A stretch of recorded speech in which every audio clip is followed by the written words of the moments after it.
So today we're going to have a conversation about how some of my philosophies on how to create financial wealth.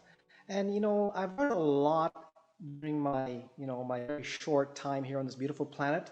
And I thought I'd just share some of my philosophies towards creating financial wealth.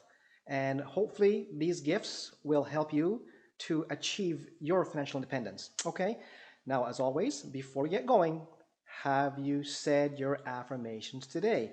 Now, I know some of you are new to my channel, and so if you want to go to my YouTube channel, there are many videos on how to create affirmations and how they work. Affirmations, they grow with you, they evolve with you as your life evolves. And this morning's affirmation, now this morning I did say my affirmations. I say them every day out loud because that's when they're the most powerful. And I also did my manifestation and my visualization. So for this morning, here is the affirmation. It goes like this. Now, don't say it yet. We'll do it together. But this is the affirmation. I am grateful for the abundance of wealth I have in my life. I'm going to say that again. I am grateful for the abundance of wealth I have in my life. That's a gift from me to you. So what we're going to do, we're going to say this affirmation together. If you're alone and you can say it out loud, do so. It is the most powerful when you hear yourself say your affirmations. If you're in a crowd or around people around you, then you can just say it to yourself in your mind, okay? So on the count of three, 1, 2, 3, I am grateful for the abundance of wealth I have in my life. That's my gift to you.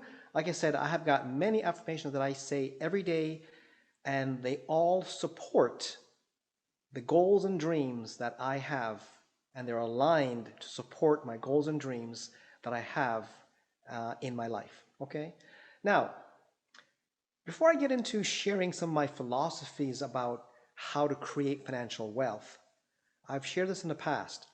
My two passions in life are inspiring people.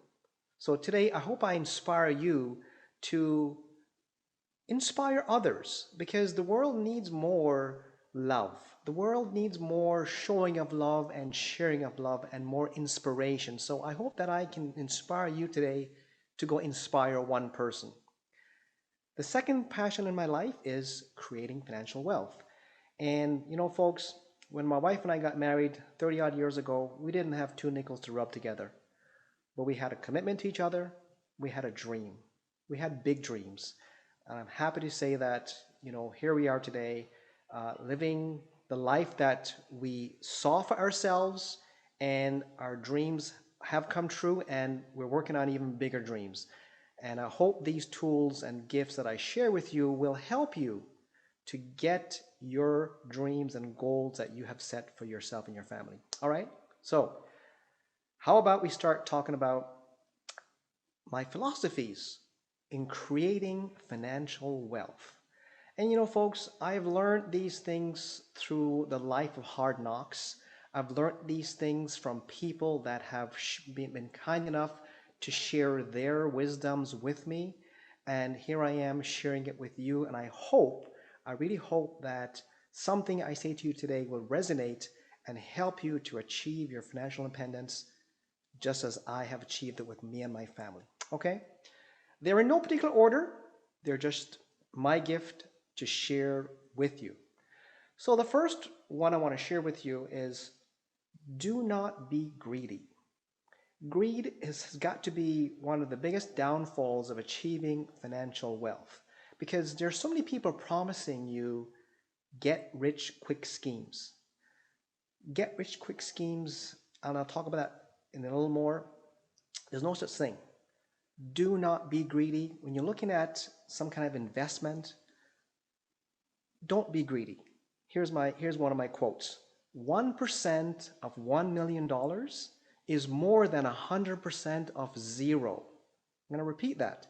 1% of $1 million is more than 100% of zero. So don't be greedy. If someone is promising you something that's too good to be true, and they're going to try to use greed to get you to put your money into it, Don't.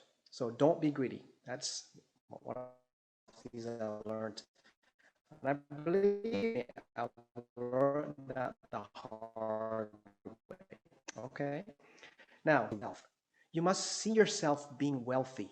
If you don't see yourself living the life of wealth, it's not going to happen. And so, if you go back to my channel and you look at some of the videos that I have created and shared with you on how to achieve your goals and how to create affirmations and how to visualize and manifest, folks, they all work. Everything I share with you are things that I've done in my life, I've learned in my life, and I'm hoping that something in these videos will inspire you to live your life filled with love, laughter, and happiness, and achieve your dreams and your goals for your family.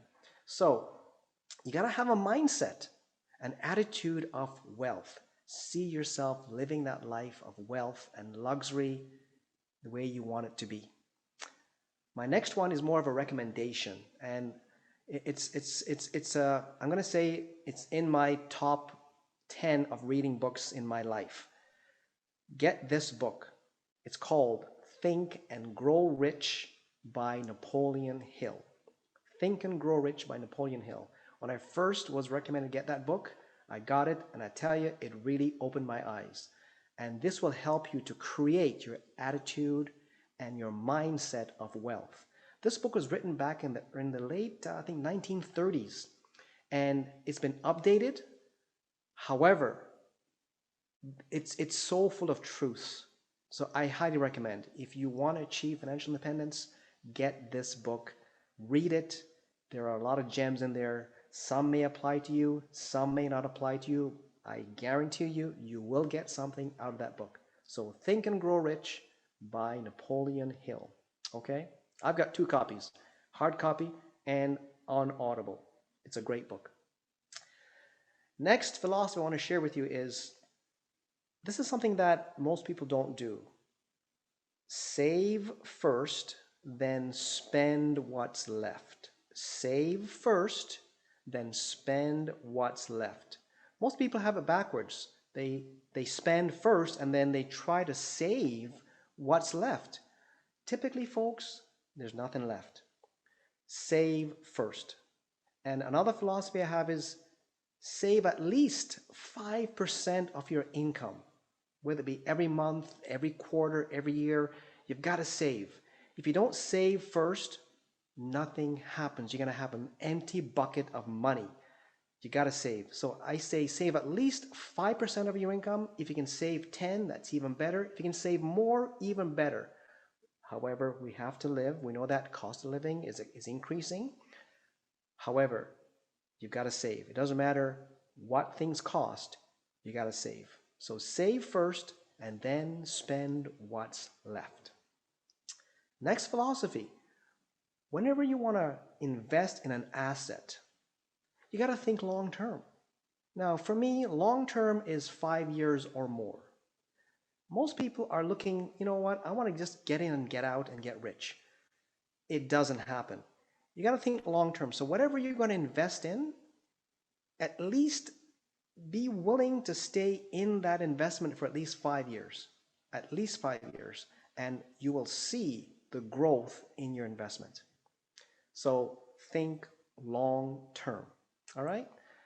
Next philosophy kind of goes back to when I say you got to have a mindset and attitude of wealth. You got to think like a multi-millionaire. If you don't see yourself living that life and think the way a multi-millionaire would think and act and behave, I'm not saying to be boastful. I'm just saying see yourself living that life, the life of a multi-millionaire. So you got to think like a multi-millionaire. And if you don't know what that looks like, go talk with somebody who is a multi-millionaire, or watch somebody who you know is a multi-millionaire and emulate their behavior. Okay? So you got to think like a multi-millionaire if you want to achieve and create wealth. Next philosophy here is be aware of emerging trends. You know, when you look at emerging trends, there's always an opportunity somewhere. And the examples I'll give you are things like, when the internet first came on the scene. So just be aware of emerging trends. And a couple that I'm watching right now myself are, the emergence of things in the healthcare industry, things using AI technology in the healthcare industry. That's something that's been coming up and coming, and I'm looking at some opportunities right now in that space. So just be aware of emerging trends as you go through life. Okay? Next one. When possible, I say when possible, use other people's money to grow your wealth. Now, I don't mean you go borrow and steal. No, what I'm saying is if you can leverage someone else's money, mostly the banks, that's a good thing. For me, I always have at least a minimum of 30% of my equity in any asset class or any asset that I purchase. Minimum 30%. The rest, I will go to the bank or I will go to private investors and raise that money. Here's a trick.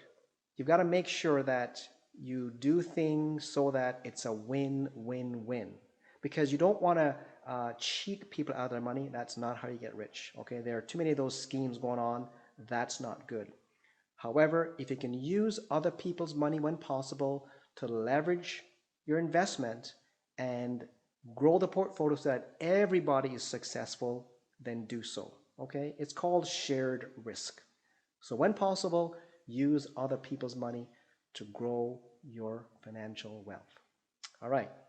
Now, next one is, I mentioned this before, learn from others that have achieved financial independence to create wealth. What do I mean by that? If you're going to your neighbor who is dead broke or doesn't have much money to ask for financial advice or investment advice or what to do, how to build your financial wealth, you're not going to get good advice because they have not done it. So if you want to learn how to create financial wealth, speak with the people that have done that. Go ask them. Here's what I found in life. The people that are successful, people are afraid to speak with them because they think, oh, this person is too successful. They won't have time to speak with me. It's the total opposite. People make time for you if you ask them to help. And I know that I've offered to help many people. And you know what? A lot of times people don't come back because for whatever reason. I reassure you, if you want to learn how to create financial wealth, speak with the people that have done it. They will make time and share with you. So learn from people that have done it. Don't go to people that don't have a clue. Okay, fair enough? Next one. Diversify your portfolio of assets. We've heard the old saying, don't put all your eggs in one basket, right? So you got to diversify your portfolio of asset.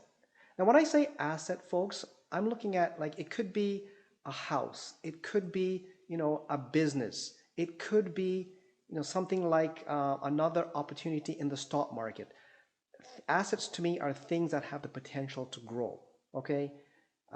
There are other things, there are other assets like, a car, a boat, maybe that nice shiny pair of skates or skis. Those are things that will depreciate.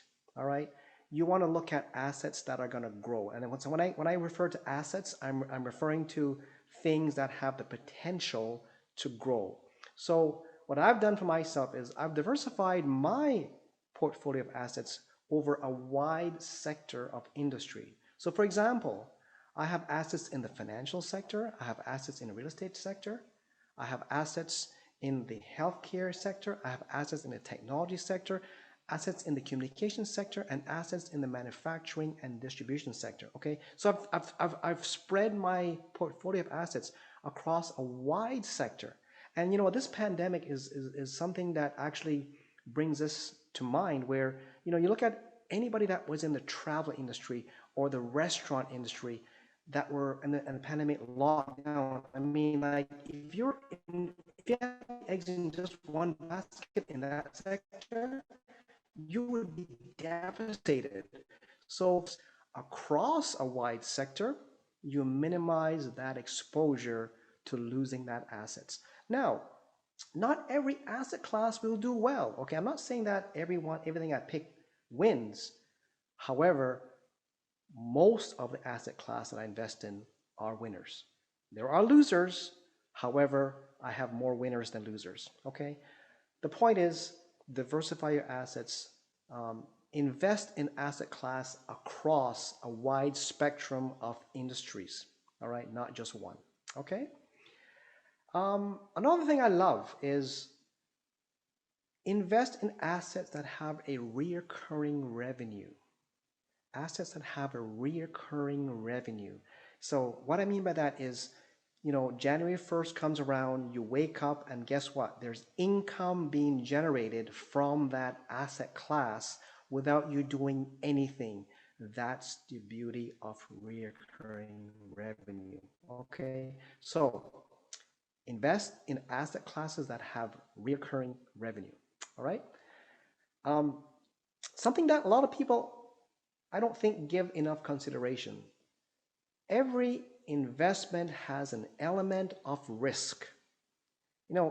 Everyone's looking for the greatest returns with no risk. It doesn't exist. It does not exist. I suppose if you want to call buying a lottery ticket, but what are your chances of winning? I don't buy lottery tickets anymore because I create my own wealth. I'm not going to rely on chance of luck. I create my own luck in my own investments that I have. But the point is, remember, every investment carries a level of risk, and you have to decide whether the potential return on the investment is worth the risk of losing your money.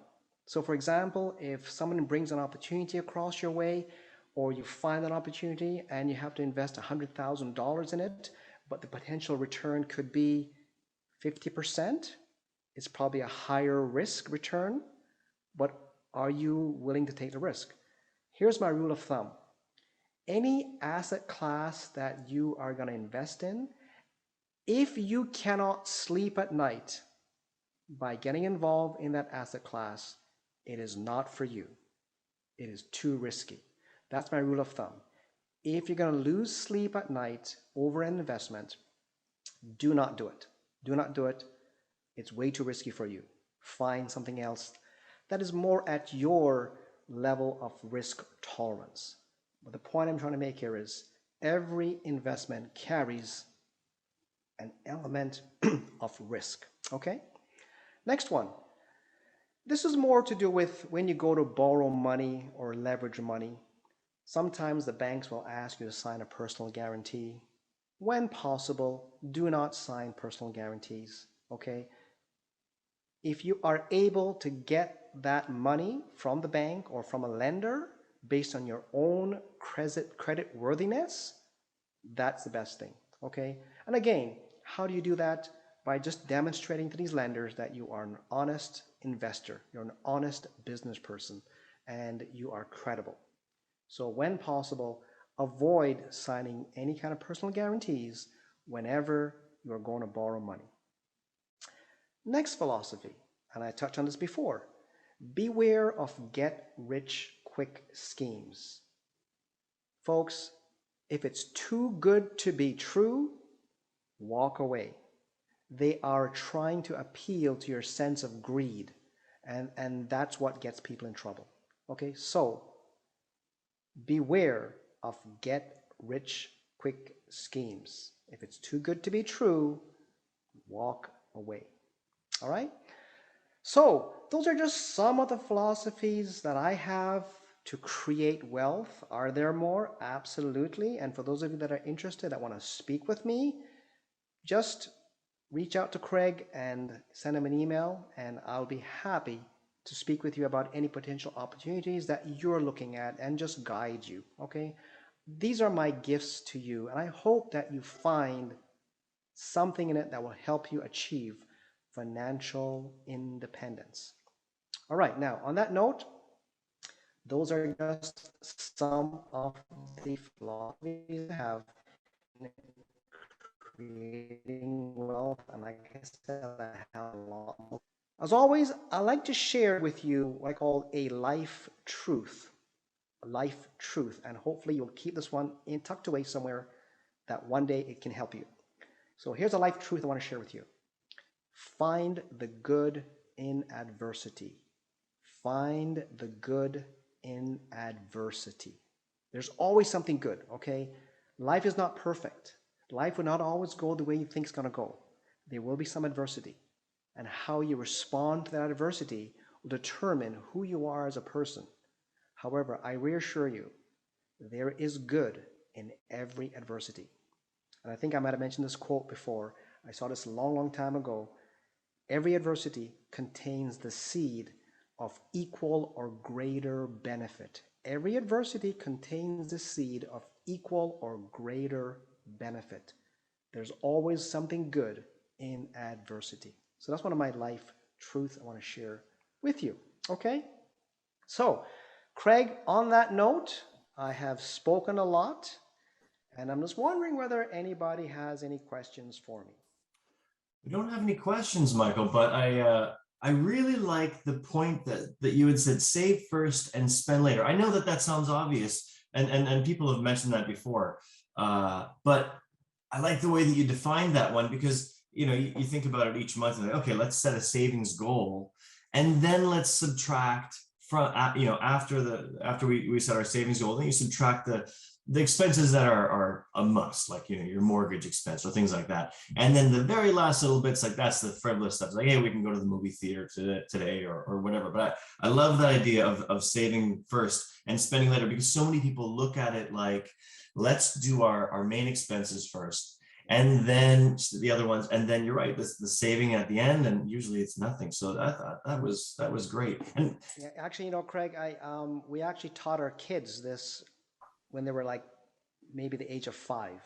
Actually was a friend of mine, a very dear friend of mine. He shared this idea with me a long time ago. He said, if you can live on a 50-cent dollar, you'll have a lot of money. And basically what he's saying is, if you can save 50% of your income, you'll amass an enormous fortune. Okay. Now, obviously, most people can't do that, but if you can, and that was his point, save first. If you can live on a 50-cent dollar, you'll have a lot of money. Especially, obviously, you need time. That's why I say think long term, right? So your savings is also long term. Another point I should mention also, Craig, and just reminded me, a lot of people look at their home as an investment. Don't. Your home is your home. If it goes up in value and one day you cash out, that's fantastic. But do not use your house as an investment. Do not leverage your house as an investment. Do not treat your house as an investment property, okay? It is your home. It is where you live. If you want to invest in real estate, go find a rental property that you can purchase and you can invest there. But do not use your home. That's your home. It's your sanctuary. It's where you live. So I wanted to share that also, Craig. But great conversation about saving. So that's fantastic. yeah, and then I Giuliano. hope you're teaching your kids to save, Craig. We are very much so. And then Giuliano brings up a point here in the chat. He says, I think your point about every investment carries risk is something widely overlooked. Thank you for bringing that up. And that's true. Him saying that, you saying that, you're right. Every single investment carries risk. Every single one. Well, Craig, I'm going to give you an example. An investment opportunity came across my way. The person was looking for $1 million, and it was in an industry that was just emerging. And I said, okay, that's great. I don't lend money.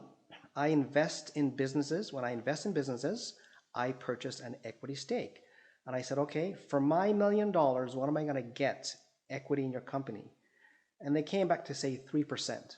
So, I did my analysis. I've got my team around me that they do their analysis. They look at the financial. They look at the legals also. And after evaluating it, we felt that, you know what? I was not comfortable with the potential returns I could get from $1 million and only earning 3% equity in the company. And, you know, thank goodness I got good advisors around me also are always right. And folks, for you out there, always trust your instincts, your whether you call it instincts, gut feel, intuition, whatever it is, it's a God-given gift. It's always 100% right. And something didn't feel right about this potential opportunity, and so we walked away. And sure enough, that investment is not doing too good because the market became totally oversaturated. All the projections they projected is not happening. So, as it says, every investment carries a level of risk, and you have to be comfortable with that level of risk. So, Giuliano, thank you for that support. I appreciate it very much. Craig, what else is there? That is it for today, Michael. Any more questions? No, we're good. We're good. All right. Okay. I want to thank everyone for joining me today. I hope some of these ideas of my philosophies about how to create financial wealth resonates with you. As always, I want to ask you, I hope I've inspired you today to go inspire somebody else. Maybe it's not about creating wealth, but maybe it's about just calling a friend, okay? You do make a difference. My goal from these Messages of Inspiration webinars are to inspire you to go inspire others. Because believe it or not, folks, you do make a difference in other people's lives, okay? And as always, go show your love every day and share your love every day. It's very important. The world needs love. Love is the most powerful energy on this planet. So show your love every day and share your love every day, okay? I want to thank you for joining me today. I hope I have inspired you in some way to go make a difference today. I love you, I miss you, and I can't wait to see you all in person. Thanks a lot and have a wonderful day.